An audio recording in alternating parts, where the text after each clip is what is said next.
सबसे बड़ी खुशखबरी यह है कि खैबर पख्तूनख्वा के अंदर अली अमीन गंडापुर वजीर आला केपी के नामजद हो गए हैं। अली अमीन गंडापुर ने 90 वोट लिए हैं और अभी तक आपको पता है कि केपीके के अंदर मखसूस नशिस्तें नहीं दी गई। मखसूस नशिस्तें ना होने के बावजूद भी अली अमीन गंडापुर 2/3 मेजॉरिटी के साथ वजीर आला केपी के इस वक्त मुंतखब हो चुके हैं। उन्होंने पहली दबंग तकरीर की है और उन्होंने कहा कि हम इंतकाम नहीं लेना चाहते, मगर हम अपना हक लेंगे। इंतकाम नहीं लेंगे, हमें इंतकाम लेने पे मजबूर भी ना किया जाए, लेकिन हम अपना हक लेना जानते हैं। ताकतवर लोग हमें मजबूर न करें कि हम अपना हक छीनने पर मजबूर हो जाएं। हमारे लीडर इमरान खान को रिहा किया जाए, हमारा जो मैंडेट छीना गया है वो वापस किया जाए। हमारे ऊपर इतने जुल्म किए गए कि कुरान की तौहीन हुई, हमें एहतजाज करने नहीं दिया गया। फलस्तीन में जो जुल्म हुए, हमें एहतजाज करने नहीं दिया गया। हमारा मैंडेट छीना गया, हमें एहतजाज करने नहीं दिया गया।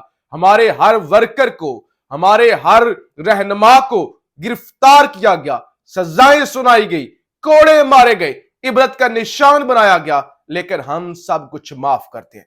अगर किसी को लगता है कि अली अमीन गंडापुर का सूबा धांधली करके जीता है, यहां पे पीटीआई जो है वो धांधली करके जीती है, किसी को भी एतराज है, आए मैं अपना पूरे का पूरा सूबा पेश करता हूं। किसी को भी एतराज है, कोई भी हल्का, मैं बतौर वजीर आला चैलेंज करता हूं, ऑफर करता हूं, आके खुलवा ले।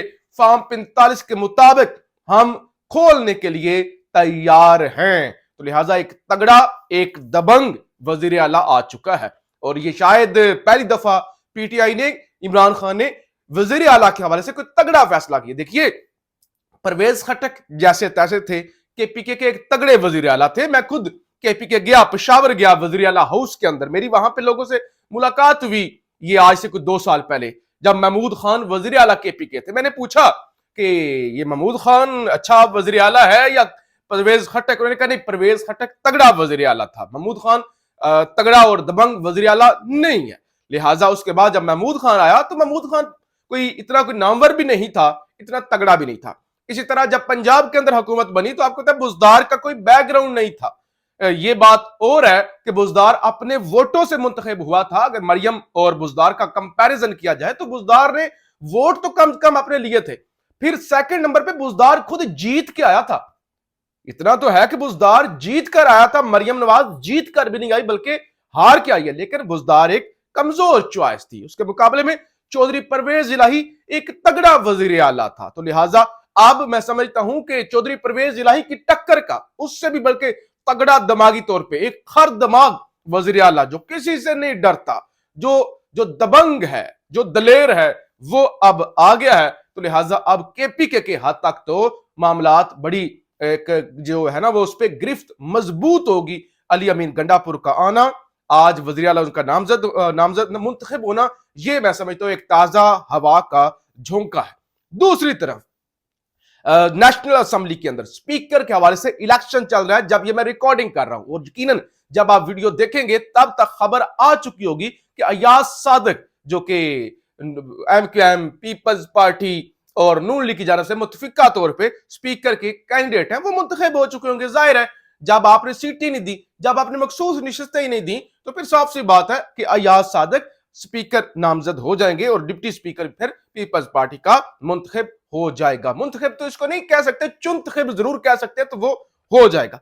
फिर लाडलों को जी एक और झटका लगा। रात को दूसरी दफा आधी रात के वक्त सारे मुंह उठा के, छोटे बड़े सारे, परसों भी गए थे, गुज़श्ता रात भी गए मौलाना फजल रहमान के घर। इससे पहले पीटीआई का एक वफ्द जिसमें असद कैसर थे, जिसमें जनाब उमर अयूब साहब थे और दीगर क़यादत थी, वो मौलाना के घर जा चुका था, मौलाना से मुलाकात कर चुका था, मामला तय हो चुके थे, वोट भी मांगा गया था। लेकिन शायद मौलाना ने कहा था मैं किसी को भी वोट नहीं दूंगा। अहमद वली खान ने भी कहा था कि मैं किसी को वोट नहीं दूंगा, और पीटीआई की दीगर जो है वो अपोजिशन के रहनुमाओं से भी मुलाकातें। लेकिन ये भी सारे चल के गए। दूसरी दफा मौलाना फजल रहमान के पास खबर ये आई कि मौलाना ने स्पीकर और डिप्टी स्पीकर को वोट देने से इनकार कर दिया, और ये जो सारे राना सनाउल्लाह समेत सरबराह गए, मौलाना फजल रहमान से मिलने, तो मौलाना डट गया। मौलाना ने कहा मेरे तहफुजात है, मैं किसी को वोट नहीं दूंगा, मैं आपके साथ नहीं बैठूंगा। तो ये मौलाना की जानब से भी एक हैरान कुन तौर पे ये चीजें सामने आई। अदरवाइज तो हम देखते हैं कि मौलाना कभी इक्तदार से दूर नहीं रहे। फिर आज जुम्मे के रोज एक और बड़ी खबर आई। रात को मैंने आपको बताया था कि आज 1 मार्च डीसी इस्लामाबाद और एसएसपी ऑपरेशंस इस्लामाबाद जमील जफर साहब और दीगर अफसरान के खिलाफ तौहीन अदालत का केस है। फैसला महफूज है, सुबह फैसला सुनाया जाएगा, लिहाजा अब फैसला सुना दिया गया है। बड़ा तगड़ा और दबंग ये फैसला है जो इस्लामाबाद हाई कोर्ट की जानब से सुनाया गया है। ये फैसला ये है कि डीसी इस्लामाबाद जो है इरफान वाज मेमन, उनको 6 माह कैद, 1 लाख जुर्माना। याद रहे कि ये एस्टैब्लिशमेंट के ताकतवर अफसरान हैं, यानी एस्टैब्लिशमेंट सिर्फ फौज को नहीं कहते। एक बात की मैं आपको वजाहत कर दूं, एस्टैब्लिशमेंट के अंदर ब्यूरोक्रेसी भी होती है, और ये फिर अगर फौज को भी एस्टैब्लिशमेंट कहते हैं तो इन अफसरान को वही कंट्रोल, उन्हीं की ईमा पर, उन्हीं की थपकी पर ये इस तरह के फैसले कर रहे थे। तो डीसी इस्लामाबाद को 6 माह कैद, 1 लाख जुर्माना, एसएसपी ऑपरेशंस को 4 माह कैद, 1 लाख जुर्माना, एसएचओ को 2 माह कैद, 1 लाख जुर्माना, एसपी के से डिस्चार्ज। इस्लामाबाद हाई कोर्ट ने मुख्तसर दुरानिये की सजा की वजह से सजा 1 माह के लिए मुअत्तल कर दी। अगर 1 माह में सजा बरकरार रही, गिरफ्तार करके जेल में रखा जाएगा। साथ ही साथ ऑर्डर ये आया कि मुल्क भर में जो है वो अगर ऐसा हुआ है, जिन जिन डीसी साहबान ने जो है वो एमपीओ के गैर कानूनी ऑर्डर दिए हैं, किसी के असर रसूख में आके ऑर्डर जारी किए हैं, तो उनके खिलाफ भी तहकीकात कराई जाएं। तौहीन अदालत के फैसले में इस्लामाबाद हाई कोर्ट ने हुक्म दिया कि वजीर आजम मुल्क भर के डिप्टी कमिश्नर की जानब से एमपीओ ऑर्डर्स के इजरा की तहकीकात कराएं। क्या एमपीओ ऑर्डर्स आइन, कानून और अदालती अहकाम के खिलाफ मुनज़्ज़म अंदाज में जारी किए गए? तहकीकात कराएं कि क्या एमपीओ ऑर्डर किसी गैर कानूनी अहकाम की बुनियाद पर जारी किए गए? अगर ऐसा है तो मुनासिब इक़दाम करके यकीनी बनाएं कि रियासत को मुंतखब अवामी नुमाइंदों के जरिए चलाया जाए। तो ये साथ उन्होंने पूरे मुल्क के लिए ऑर्डर भी कर दिया। लेकिन जनाब, अब पुलिस और ये ताकतवर एस्टैब्लिशमेंट के अफसरान ये कहां किसी अदालत को मानते हैं? किसी अदालत की क्या जुर्रत है कि वो इनके खिलाफ फैसला दें? अकड़ गए जी, अकड़ गई पुलिस। खबर सुनिए, इस्लामाबाद पुलिस की जानब से ये जो है ना वो अलामिया जारी किया गया है। इस्लामाबाद पुलिस के अफसरान इंट्रा कोर्ट अपील करेंगे ताकि फैसले को कलअदम करवाया जा सके। इस्लामाबाद पुलिस के अफसरान और डिप्टी कमिश्नर, देखिए ये police Islamabad police deputy commissioner के बिहाफ पर भी, उनके बिहाफ पर भी बयान दे रही है। हालांकि डिप्टी कमिश्नर का अलग महकमा है, पुलिस का अलग महकमा है, लेकिन उनके बिहाफ पे कहते हैं इस्लामाबाद पुलिस के अफसरान और डिप्टी कमिश्नर इस्लामाबाद ने अपने जायज इख्तियारात क़यामे अमन आमा के लिए इस्तेमाल किए। कानून सब के लिए बराबर है, कानून के मुताबिक कार्रवाई आगे बढ़ाई जाएगी। इस्लामाबाद कैपिटल पुलिस अपने फराइज मनसबी अदा करती रहेगी। Deputy commissioner Islamabad, SSP operations और एसएचओ अदालत के हतमी फैसले तक अपने ओहदों पर काम करते रहेंगे। इस्लामाबाद पुलिस और डिप्टी कमिश्नर इस्लामाबाद ने क़याम अमन अमान के लिए फराइज अंजाम दिए, वो अकड़ चुके हैं, वो काम करते रहेंगे, उन्हें बिल्कुल ओहदों से नहीं हटाया जाएगा। उन्हें हटा भी कौन सकता है?